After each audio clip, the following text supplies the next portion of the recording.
Good afternoon and welcome back to Nasdaq Trade Talks. I'm your host Jill Malandrino, Global Markets Reporter at Nasdaq. We'll be coming to you live from IDX 2018 from the brewery in London. Joining me for this segment is Evan Schnidman. He is the President and CEO of Prattle, and we're going to focus on research automation and everyone's favorite subject, alternative data. Evan, I just catch up with you all over the world, and we'll just continue to talk about Prattle.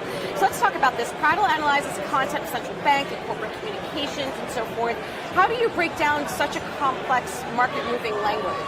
Yeah, so we've actually developed a proprietary algorithm to analyze each individual company, each individual central bank, based on its own historical language and how that's affected markets. So every single company we cover, all 3,000 plus companies in the US, as well as every one of the 20 central banks we cover, has its own unique lexicon based on how the market has responded to their prior communications. We're identifying unique patterns in their language and really being able to break down not just how individual communications work, but how each individual speaker within each communication works. All right, so how does Prattle bridge the gap? This is a question we get a lot, just with the stuff I cover on TradeTalks. How do you bridge that gap between alternative data and traditional fundamental research? Yeah, so we think of ourselves as a research automation firm, right?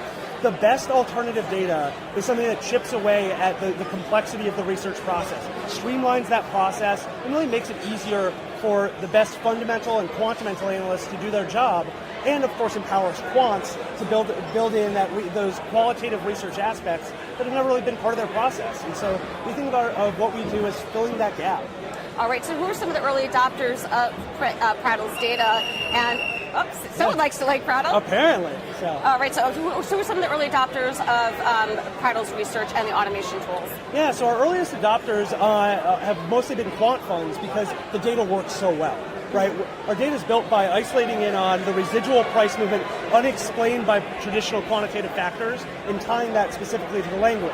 So by definition, it improves quantitative models. But as we get deeper and deeper into the research process, we're able to actually cater to quantamental researchers and even those hardcore fundamental researchers who might only be covering 10 stocks, but they want to be able to cover 15 or 20 or 30, and they just don't have the tools to do it. We can really empower them to be able to cover more stocks more efficiently and do better research. I like that, quantamental. I like that. You need to trademark that phrase. Well, thank you very much, Evan, for joining me at IDX. Thank you for joining me throughout the day. I'm Jill Malandrino, Global Markets Reporter at Nasdaq.